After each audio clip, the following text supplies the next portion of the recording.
So refractory is heat-resistant material, and our focus is on steel industry. The world refractory industry is about $30 billion.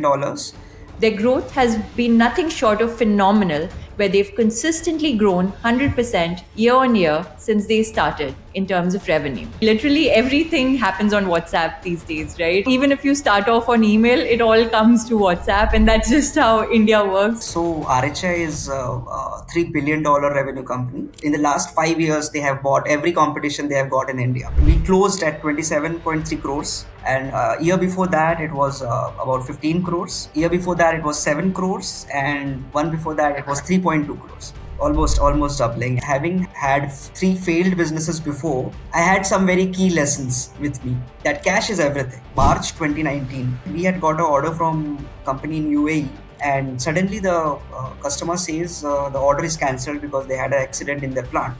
We did not even have money to pay salaries in that month. Lesson learned was so hard. Immediately we started looking how to be cash positive always.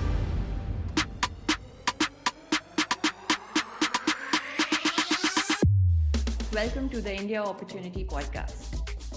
Today, my guest is Aditya, co founder of Thermoflyde, a company that specializes in manufacturing high temperature resistant materials known as refractories.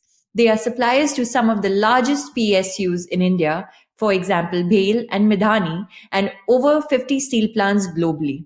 He is an IIT Hyderabad graduate where he pursued chemical engineering. SSV, my family office, is a tech first investor, but Thermoflyde was one of the first non tech investments we made given the company's high growth, the competitive advantage the founders have in the space, and also high barriers to entry. Their growth has been nothing short of phenomenal, where they've consistently grown 100% year on year since they started in terms of revenue. I'm excited to deep dive into the refractory space today with Aditya and learn more about his plans for Thermoflyte and the opportunities in this space. Aditya, welcome. How are you today? Hi Shrishti, I'm good. How are you? I'm good too. Glad to have you on board today with us, and I look forward to deep diving with you into this space. Aditya, let's start from the very beginning. What were you like growing up? What were some of the key experiences in your childhood that shaped your thought process? First of all, thank you for having me. Growing up, I was a pretty confident kid, as I remember, right? Like top of the class, class monitor, house captain. Like I wanted to do everything there was, and now I look back, these experiences, right? Like being able to be on the sports team, being able to be good in academics or competitive exams in very formative years itself, it instilled a confidence for which my school is responsible, my parents are responsible, a confidence that I could do everything. You know, it was maybe it was delusional, but uh, but The yes. best people are delusional, honestly. So yeah, so I think I was a pretty confident kid, and years after year, that confidence kept on increasing during my school, at least. Yeah. Amazing. So, an all rounder and a go getter from the very start. Aditya, you started Thermoflyte very young at 25, and that wasn't even your first company. You started up right in college. Thermoflyte is a very unusual choice of industry and business for a young founder to dive into. How did you know that you wanted to pursue entrepreneurship right in college? Please tell us about what insights led you into starting Thermoflyte and what was your process of discovery. Right. So I think I was always fascinated by the idea of business, right from a young age, but never really knew what it was or how to get into it. Coming from a service class family, uh, I remember in first year we have these orientations, right? And I went to this e-cell orientation in college, and there I understood, oh, this is unlimited potential, right? There's like here is like people whoever talked in that orientation, they were like unlimited this, unlimited that, and there was no limit. So that was like the first time the entrepreneurial bug bit me, and I started my first company in the second year of my college. It was a so I just wanted to start up. There was no what do you say pain point to solve or anything like that. I just wanted to start a company. So we started a company called Oragram. We were basically buying from Alibaba and selling on Amazon, sitting in our dorm rooms. That's how we started. Now, when I look back, the first company was more like a learning process, like about taxation, compliances, what how a business works, right? Like the basics of business. Now I look back, any business have like same basics, like you will need employees, you will need a product, you will need sales team. Uh, so uh, but but during the course, it's business is actually hard, and I learned that the hard way. uh, and it ran into some, what do you say, cash crunch, the usual business issues which any trading company would have. And I was still in college, and I had nothing to do. They were like, okay, that's okay, it didn't work out. uh, then the second company I started was with my professors. So I was in a research group, and it was called Restyro Technologies, and it was like way ahead of its time, and it could not be commercialized soon enough, and I had to leave that as well. So now I'm out of college, opted out of placements, and my parents were furious. Like, the only reason they sent me to IIT was to get a good job, and I Yeah. could not get that. But I told them, like, give me a couple of more years. Let me try a few more things. I really don't know the plan or had no idea what to do. But learning from the past experiences, again got into something called merchandising, because I knew I got hold of manufacturers. I had customers who were willing to buy, and all these experiences taught me very hard lessons of working capital, of profit, and etc etc. So even that did not work out, and I was like at the rock bottom phase. And that's when I joined a company, in the refractory industry. And it was there where I got exposure to this industry. I worked there for 1.5 years, and uh, I got to travel the world. When I say world, mainly Africa, Gulf, Nepal, Bangladesh, uh, and there we could see the opportunity. Like, there were like very less players, and a big market. And that's how Thermoflyte got started in 2018, to address these inefficiencies which we could observe. Yeah, that's amazing. I think, you rightly pointed out because when you're building your first business, especially in college, with the entrepreneurial bug that bites you very early on, I think, fun fact, even I started my journey going to these entrepreneurship talks at my college as well when I started out. So very similar experience, but, you get very inspired, but you actually don't know how to run a business day to day, right? And you don't understand the nuances of running a business in terms of P&L, admin, compliance, hiring, etc. And you get so many things wrong in your first venture.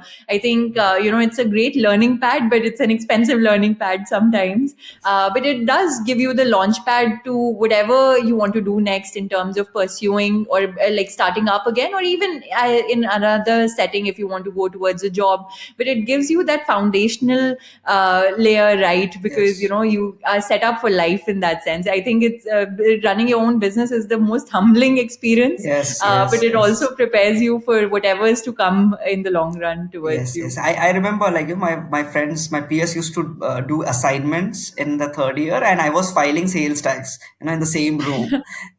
So yeah, it has been quite, and nobody could understand why I'm doing it. There's like, Yeah, it takes out to be an outlier to really yeah, understand, how to do these things.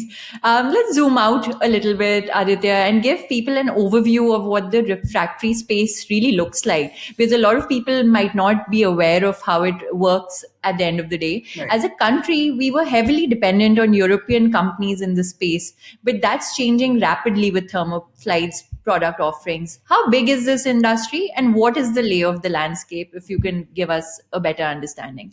Right. So the world refractory industry is about $30 billion, and India refractory industry is about 10,000 crores Indian rupees, right? And interestingly, it's monopolized by two European companies, right? And when I got the opportunity to travel Africa, almost 5 countries of Africa, and I realized, oh, this could we also can make this, right? And even in a more efficient way. Similarly, when in India, when I was traveling, I got opportunity to talk to these PSUs who were importing, right? And they were heavily dependent on them, and it's just that they didn't have any options, and our team was like, let's give it a try. So it's a very different story, like how we got to develop these import substitutes. But yes, so it's a growing market. And something about refractory, I'll just to bring some context. So refractory is heat resistant material, and our focus is on steel industry. So uh, you can imagine a pipe or a tap, but instead of water, molten metal flows through it. So our industry is directly dependent on the steel industry, and India is has become second largest steel producer in the world, very surpassing Japan very recently. And we're gonna go grow from almost 100 million tons to 300 million tons in next 5 to 7 years. So I think this market is set to grow. Yeah. That's fantastic. But can you talk about, that process where you decided that, the team could build it in India, and why not build it in India? Because it's not something that, it's a off the shelf product that you can just go and build. So it must have taken a lot of R&D in terms of being able to develop the product also. Can you talk us through that experience? Yes, so it's very funny. So I still remember I and my co-founder Tarun, we used to wait outside Midhani. It's a Ministry of Defense company, and it could take us hours just to get the entry pass because it's very strict over there. And we used Yeah. to tell them, we are this, we can do this, we can do this. And I still remember there was one senior scientist, and he said, "Can you develop this?" He just hands over a lump of rock, and he says, "Can you develop this for us?" And to be honest, we had no clue how to do it, and we said, "Yes, yes, we can do it." And he's like, "Okay, so these are the things. If you can do this, I will help you." We go back to our professors, right? And we give them some problem statements like so in refractory it's more or less chemical properties and physical properties, and uh, um, some properties which make sure the metal is not doesn't get what do you say, uh, polluted, right? Like no impurity should get into the metal. That was the main problem statement they had, right? And so we had some idea, and so what we did, we went back to college, went back to our ex bosses, to some really experienced people in the industry, like asking them. So we cut that problem into many pieces, and we literally got expert in each domain to help us separately, and then we connected it into one piece. So, and you won't believe, the first prototype which we developed looked so ugly, right? And the first thing we told the scientist over there was, please don't go on the looks. It's what you have asked for. It's just that we cannot make it look good presently, but please try it. Right. You won't believe, it performed better than the European product. And Wow. there was like so the carbon content was like less than 0.001, which was specified. Uh, from there, then we actually got some proper machinery and proper what do you say, vacuum forming machines. Like before that, we just did something makeshift just to get a proof of concept, right? So this was in the beginning. This is, I'm talking about 4 5 years back. Uh, uh, so what happened because of this incident? Midhani trust got built on us, right? And then they gave us another product, and then we had developed two products for them. And then the name spread. Then they referred us to BHEL Haridwar. Okay, so if you have any problem, you can just refer these guys. They contacted us, and they were like, we have this. product called isothermal tile, which they were importing from Austria. And they were like, "Can you develop this?" So again, we had no idea. We said, "Yes, yes, we can do it." And we went back, figured it out, and again got some experts in those particular fields help us develop it. Did a trial, again successful, and that's how we got a name in this PSUs, where uh, nobody questions our quality anymore, right?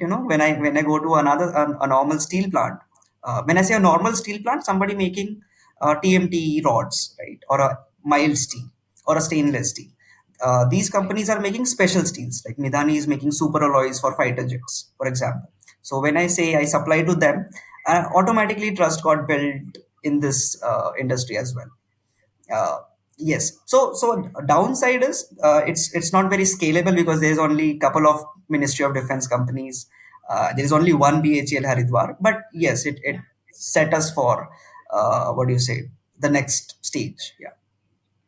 That's fantastic. I think, that's a clear combination of delusion combined with confidence and also persistence, right? Yes. Not many people will just go and stand outside Midhani waiting to meet someone, just anyone, and ask them and say yes to whatever opportunity comes to the forefront. So lots of credit to you for pursuing that so Yeah, sincerely and, our team being able actually. to, Yeah, yeah. I still yeah, remember, achieve it. we are calling our team and like we have got the trial, but we just don't know how to do it. Yeah, that's incredible. I think fantastic story. Thanks for sharing that.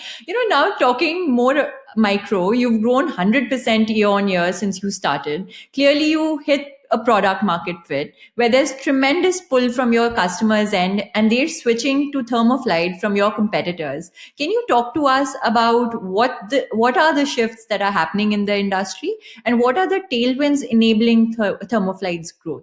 Again, like again, I'll go back and I'll tell you another story, like how we got into the market share of these multinationals, right? So we used to tell them that we our products perform at industry standard and we are more affordable in terms of cost, but our customers were not like, no, we are taking from the biggest company in the world and it's a very critical application, so they were not entertaining us in the beginning. But we got our first break when our competitor was not able to deliver on time. Then I got to get a call and they tell me, "Can you do a trial with us?" Right? I'm talking about mini steel industry where we are taking their Right. share and which is highly scalable, right? Yeah. Uh, so that's how we got our first break. Our products performed at par, and we got our first customer in the mini steel industry. Then our pitch became, we perform at industry standard, we are affordable, and we also supply to your neighboring plant called Optal Metals, right? And then the momentum caught up, right? And fast forward today, in Gujarat alone, we have 25 steel plants as our customers, and all of them were RHI, which is a multinational European company, their customers. Uh, so I'll tell you two things, which where we got differentiated. uh, First was we created these packages, so we could see real hand first hand. We could see that these European players, they will not do anything without an email, right? You want anything, you want to talk to them, you have to email and wait. Yeah. And they had like minimum quantity of this, otherwise they will not supply, right? So we saw, okay, these are the pain points of these people. So we created smaller packages of, like, let's say 5 tons of material. So earlier they had to buy, let's say, 3 months worth of refractory. We got it down to 1 month, and we said first of every month we will dispatch a 5-ton truck. So Right. dispatching such smaller trucks is not possible was not possible for them. So here is actually we worked on the pain points of the customer, okay, and which brought down their inventory as well, and their inventory cost as well. So this was one example where they liked us. Second,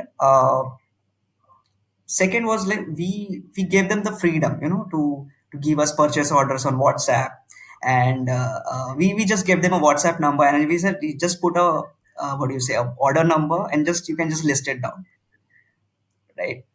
Fantastic. Yeah. And rather than earlier they had to email, they had to pay with the email, right? It's not just this is what I need.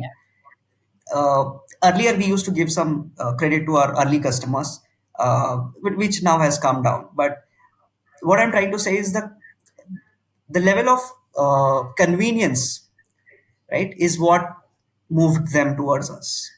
Yeah.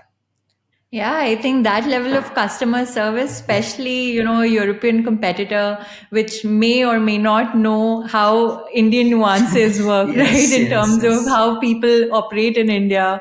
And like literally everything happens on WhatsApp these days, Right. right? Like you start off, even if you start off on email, it all comes to WhatsApp. And that's just how India Yes. works, how Indian businesses are run these Yes. days. Yes. But just such simple and foundational things that you got right, because RHI, people might not understand the scale of the company that it is today. Can you talk a little bit about their scale and size, and who you're up against? Yes, yes. So RHI is a $3 billion revenue company.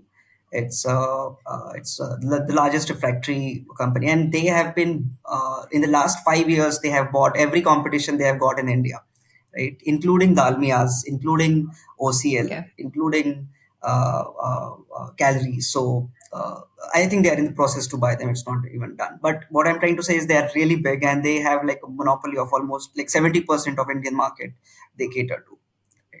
Wow. So you're up against a global dominant player, and you're still able to get market share from under them, which is fantastic. I think that's a true success story in itself, because being able to show what India is capable of and what our manufacturing abilities are, you're a true sign of making that happen. So kudos to you, and more power to you as you do that as well. Just to add on the service part of it, in steel what happens, there could be many operational issues, right?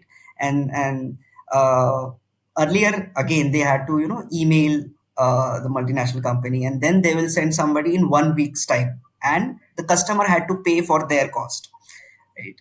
Right. What we did was so in India there are clusters, like let's say there will be one cluster near Delhi, all the metropolitan cities, near one Mumbai one. So we started with Ahmedabad because we are in Gujarat, our factories are in. So there's a cluster called Himmat Nagar.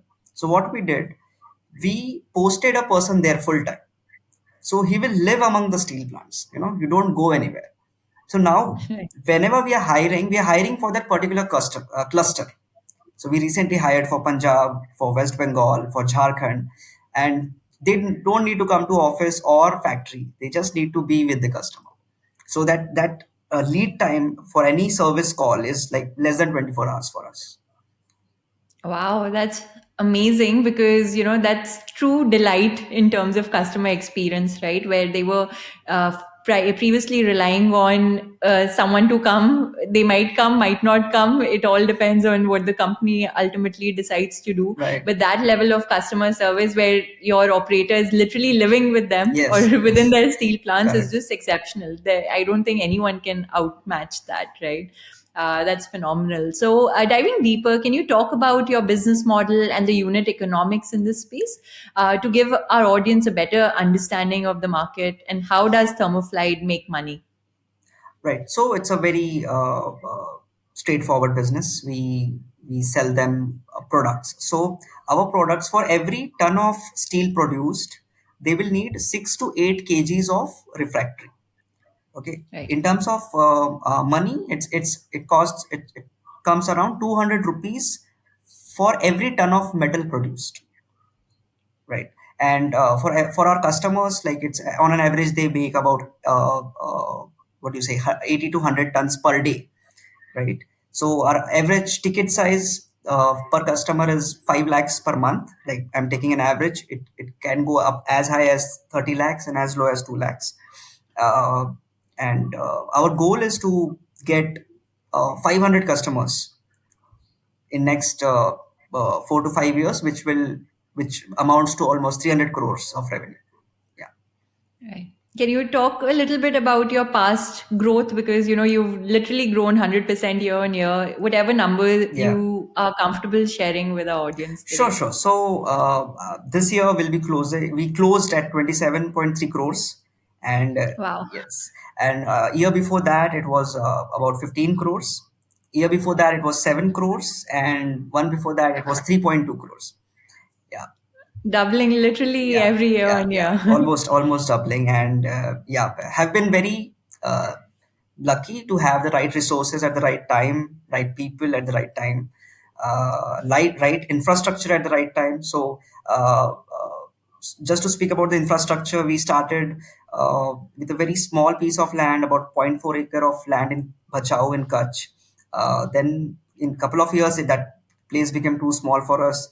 Then we moved to a leased accommodation for a couple of years, and now finally we have bought a 13-acre land in a village called Sikra in Kutch, which is good enough for us to last for 500 crores worth revenue, and we are not moving anywhere for next 10 years at least. Planning for 500 crores of revenue, I think, not many businesses can talk about that. But I think in your case, it was very apparent, even in our first conversations itself, that, that was the market size and, the potential of the market. And you guys were the right players to be able to crack that also.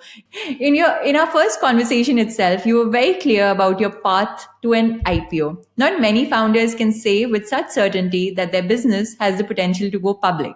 What are the reasons that make you believe this, and how are you as founders building the business to prepare for that outcome? Right. So for us, we look at an IPO or to be publicly listed in a different view.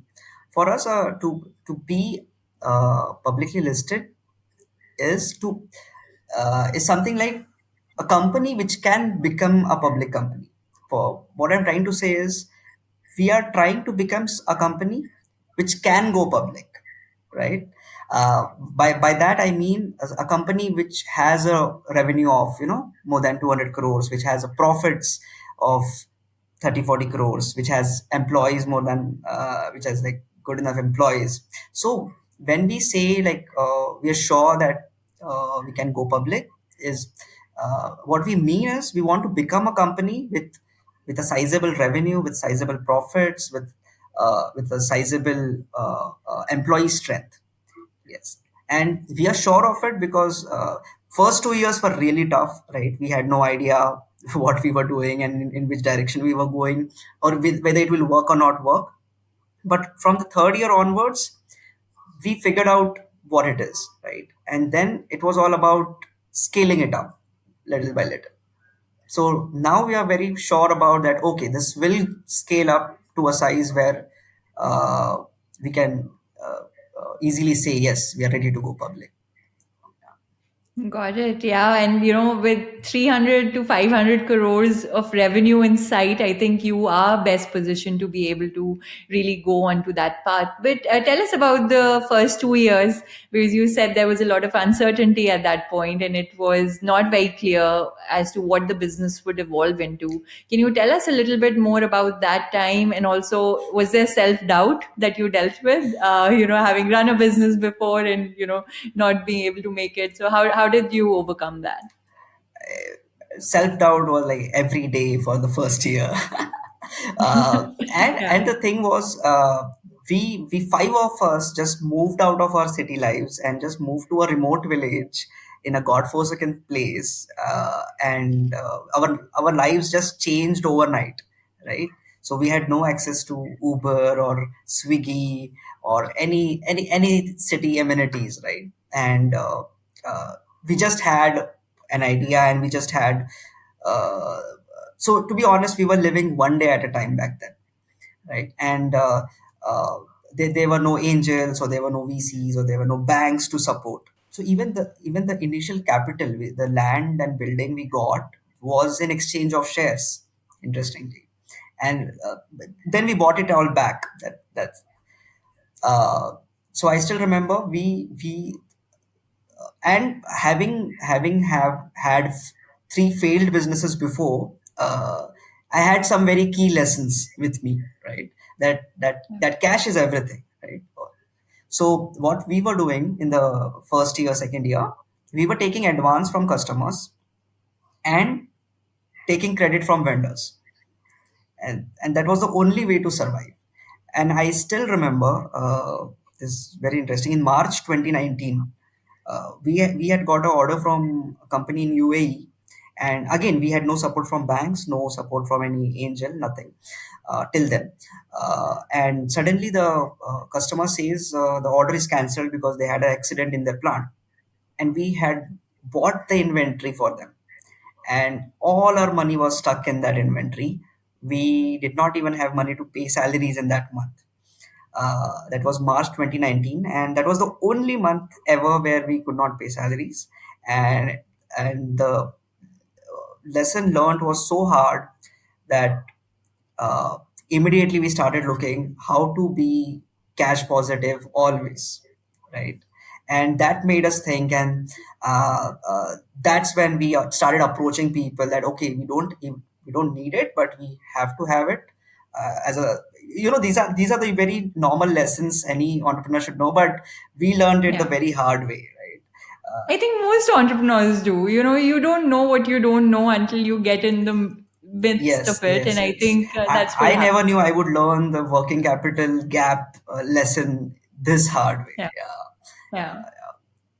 I think not being able to pay salaries, that is the ultimate fear that an entrepreneur has to battle, because you are so dependent on your team, and they also have dependencies, so they are dependent on you, and it's a lot of responsibility, right? And the great Hence thing the was, pressure. I even prepared a speech for them ki why we can't do this month, and it was not even required.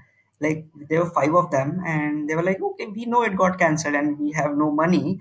And they were like, yes, but we have some financial commitments. You can, if you can just pay that much, it's okay. Like we can wait. And that day, I realized this team is not going anywhere, and they are Yeah. here, like they are going to be with Thermoflyte, as long as possible. And all of them, like my founding team, including my first five employees, are still with Thermoflyte. Right? Yeah, I think once you've been through that kind of an experience, you really know that this is the team that's going to be with you through thick and thin. Yes. Is there something that you've learned about, managing people and leading them as well? Because, you started out so early on. What is your leadership principle at the end of the day? How do you look at guiding other people with you in the journey? So one thing I always keep in mind is I know that I don't know. So because of this, I am always grounded, right? I will always ask questions rather than giving them orders, right? Yeah. So they come up with answers, they come up with solutions, and then they execute it themselves. So I think that's the way I go around. Yeah. So empowering your team to be able to take the right Yes, decisions. yes, and complete freedom, and they love the freedom here. I don't think they're gonna get the kind of freedom they have anywhere else. Yeah, and the freedom to make Yeah. mistakes. So the only thing I tell them Yeah. is don't repeat them.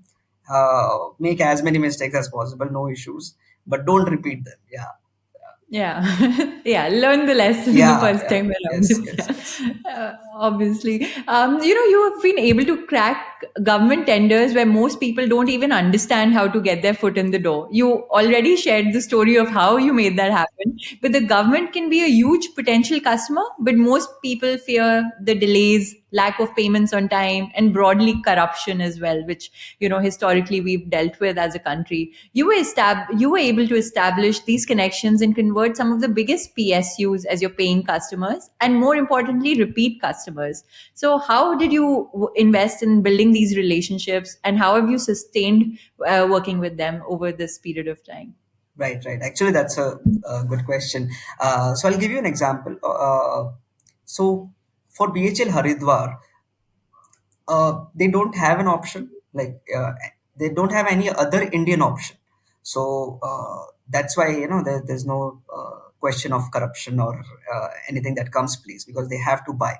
And as far as the payments are concerned, what we do is we are able to discount the invoices, whatever methods there are available. So BHL being a public limited companies, there are financial institutions which can discount the invoices. So that's Yeah. how we get our payments on time for our little interest we pay. And for other PSUs, what we have done, we have become approved vendors for PSUs like Vizag Steel, like RINL, for SAIL Durgapur. So these have been very long processes. We have spent like 6 months with them. Again, the same process: get crash, and from start meeting people from bottom till the top till you get your vendor registration, do some free trial, then paid trial, and then become a approved vendor. So we have done all these steps with almost four of the PSUs, and now we know how to do it, right? We now just have to empower some people and just repeat it with all the other public companies. Yeah.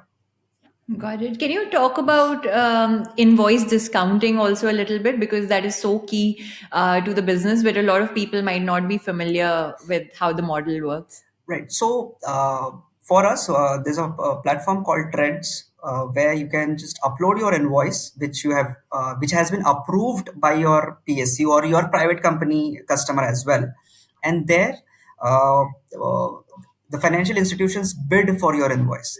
They will tell, okay, your invoice is, let's say, 100 rupees. We'll pay you 99.8 rupees, and we'll take 20 paisa as a interest. Is it okay for you? So we said yes, definitely, because I'm getting money immediately, right? All right. Yeah. So and very interestingly, I mean, it's very fun to watch financial institutions bid for your invoice. So that's how it works basically. And there are you have to get registered with the platform as well as with the PSU, and the PSU has to be registered with the platform. Yeah. Yeah. I think people don't understand these nuances because, Threads is actually a government-led Yes. platform, right? And like it processes billions of dollars in terms of invoice discounting, which happens Right. where, people put receivables that they are owed by different corporates and entities, and then they're able to get that cash upfront. It's a great way to de-risk yourself also in Yes. some way. At Yes. least you don't have a cash crunch at the end of the day, and you have working capital which you can keep using. But it's a great enabler, but not many people are aware of it. Yeah. Yeah. I still think so. And it's great that you've been able to identify that fit. And the why the financial institutions are competing is because you are supplying to some of the largest PSUs, right? Yeah. So there is some sort of surety that the payment will come through. No one just knows how much time it might take, right? And like, fortunately in this case, the payments are not that delayed also in most situations. So I think that's a great point that you highlighted. Now tell us, what is your personal ambition for the business? How big do you think Thermoflyte can become?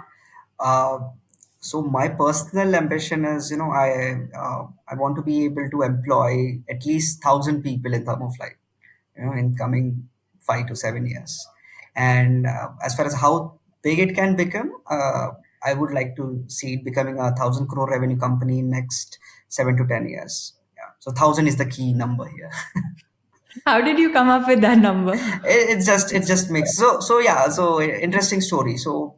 Uh, when I started up, like right out of college, right?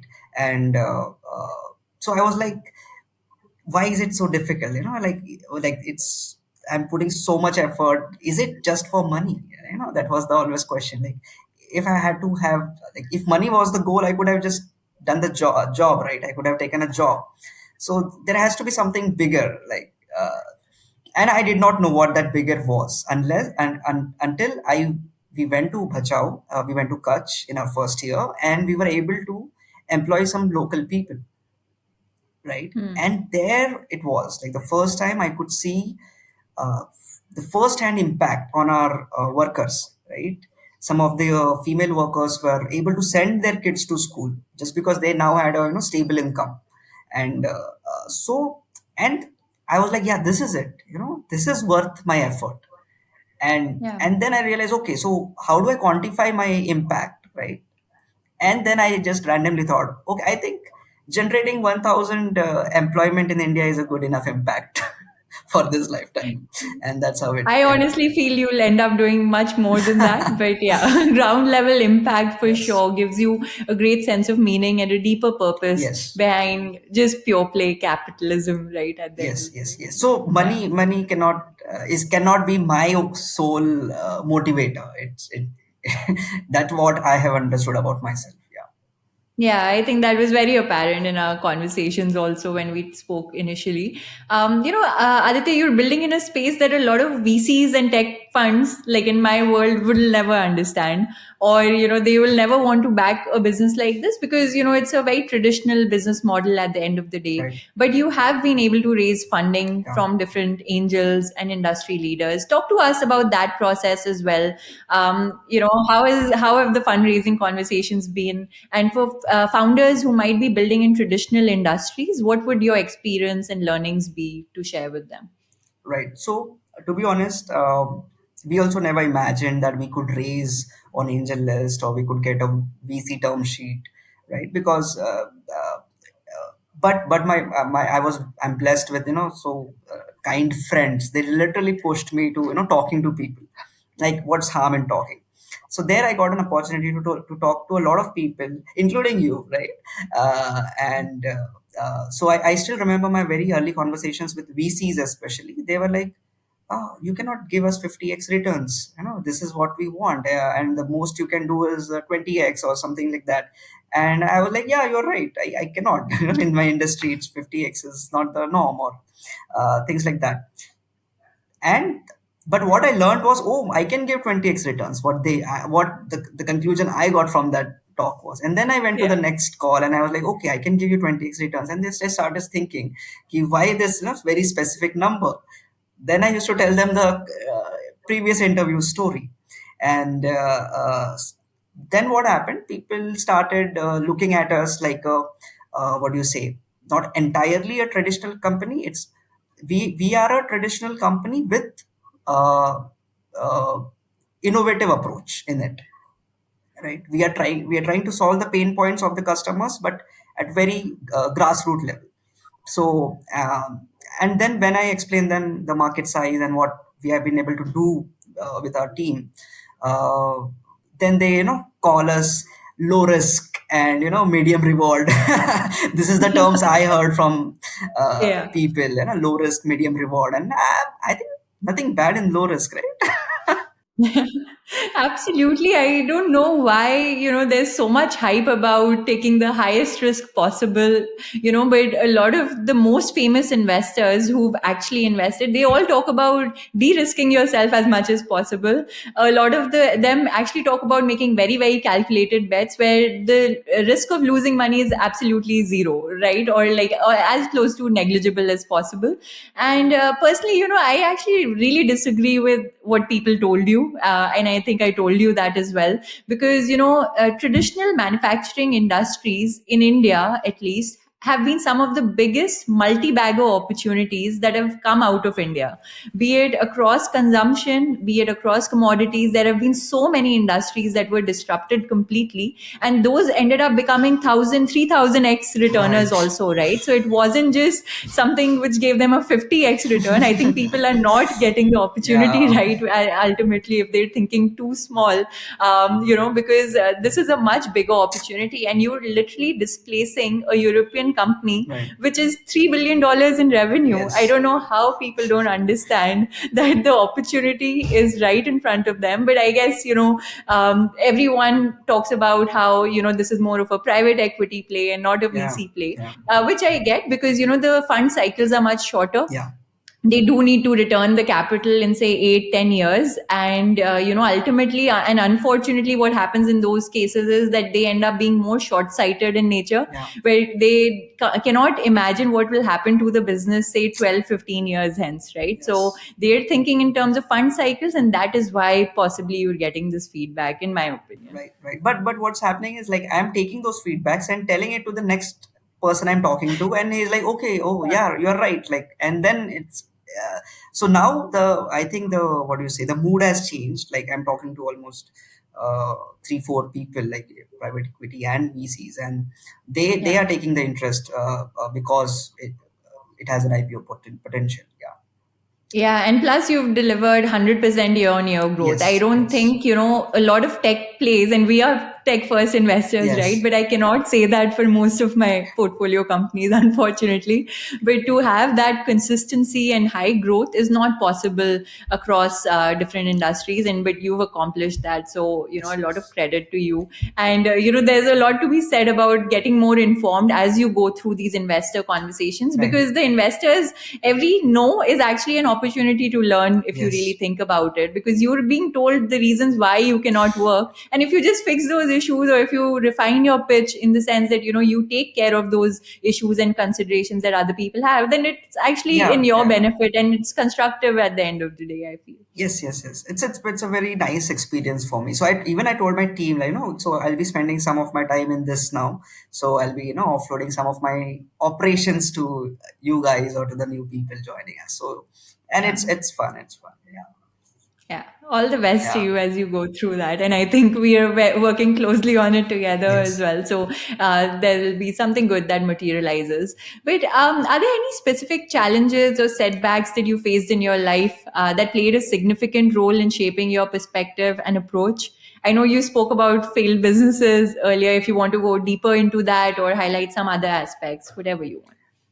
Uh, so I still remember, like, one of the biggest setbacks was that March 2019 again, right? So there I realized, it's not just me anymore. My decisions are impacting 10 lives, right, and their families. So Yeah. that was the moment I realized uh, it's a position of responsibility. There's nothing to be proud of, or there's nothing to be, boast of something. So that month was really tough, and uh, I realized, like as of today, almost 60 people and their almost 200 people are dependent on, the decisions we make as a top management. So, so yeah, so cash flows are really important. I think you're 20% there of your 1,000 people goal, Yeah, all in terms of life impact. yeah. But yeah, very deep learning from that experience. Jeff Bezos has this regret minimization framework where Okay, he thinks of himself at the age of 80 and works on a lot of life decisions backwards. okay. In terms of what's going on in his daily life. Looking ahead to the age of 80 and reflecting on your life journey, what profound insights do you think you would have at that point? Specifically, distill it into one significant learning, one regret, and one pivotal life decision. Okay. So learning, like, what I have. So I don't know about 80. By 80, I'll have a lot of more experiences, but like till 30, I can say, what I've realized is, life is not a zero sum game. What I think is, uh, and I personally do it. Like, we should not do things just because, we'll get something in return. This is a biggest learning, and I have been doing it unknowingly or subconsciously. Don't do things for the sake of some return. Like, do things for the sake of doing things, right? Yeah. And that's what makes it enjoyable. That's one learning I would love to live by. And regret wise, I really don't, I can't come up with any regret. uh, You come across as someone who will not have any regrets because you try it all, you do it all, yeah, whatever you want. yeah. So no regrets. I think that's a philosophy I would like to have. And what was the third point? A pivotal life decision. Yeah, so pivotal life decision would be definitely not going for college placements. Yeah, I Yeah. think had I got That's into the cycle of that job cycle, it would have been really difficult to come out, right? Because Yeah, leaving a very cushy lifestyle yes, behind, yes. very hard to I do. still remember my, like, in 2016, 17, my friends getting promoted and earning like almost much more higher multiple than I was, and I was not even taking salary, and just teaching kids to pay my bills. Uh, so and that was required. Like, had I gone into a comfortable lifestyle back then, it would have been very difficult. So not sitting for placements and just jumping right away. Yeah. I think it was those sacrifices that are paying dividends now. So, one can appreciate where that comes from. Thank you so much for doing this, Aditya. I think, on to our last segment, which is rapid fire. Keep your answers short, say whatever comes first to your mind, and let's make it quick. Yeah. So, are there any books, podcasts, or resources that have had a profound impact on your life and career? Yes, my favorite book, Shoe Dog by Phil Knight. Everybody should read it. Yeah, what an incredible book, Yeah. right? You literally feel like you're in the Nike headquarters, Yeah, yeah. living that experience that he's Yes, sharing. exactly. And I could relate it so much. I can't tell you, because a manufacturing business, you know. Yeah. Yeah. One professional and one personal goal over the next year. Professionally, we would like to move to our new land and start our brand new state of the art facility. And personal, maybe I would like to get fitter in terms of health. Yeah. Awesome. Which person has had the most formative impact on your life? So I think, like, growing up, my parents were always instilling that confidence, that I could do everything. I don't know why they were saying that, but I think that helped me. Yeah, I think unconditional love and support, Yes. and just someone believing in you when the world doesn't. It's so key to childhood development and helps so much later on in life as well.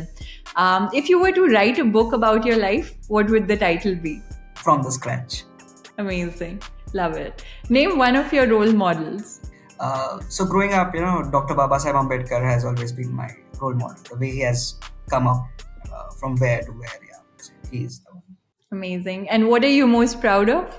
I'm proud of the fact that our company can employ people right from somebody who has a primary school education to somebody who has done the PhD. So there is no barrier to join our company. Yeah, it's true. Yeah. Yeah, that's real life impact right there. And what's the kindest thing anyone's ever done for you? So I still remember it was early 2020, and I was not able to figure out where is the next funding coming through. And here are my three friends sitting in Germany, US, and Singapore, writing me 20 lakh check, 50 lakh check, without any business plan, without any flow, without any cap, without any valuation. And they're like, whenever you want to convert it, just convert it. Oh, wow. Yeah, you don't get to see too much of that very easily, right? But that's the end of it. Thank you so much, Aditya. I learned so much from you, and this was fantastic. All the best to you as you build out Thermoflyde and for the goals that you have for yourself. I'm sure you'll be able to crush all of it, and looking forward to what you achieve going forward. Thank you so much. It was fun. Yeah.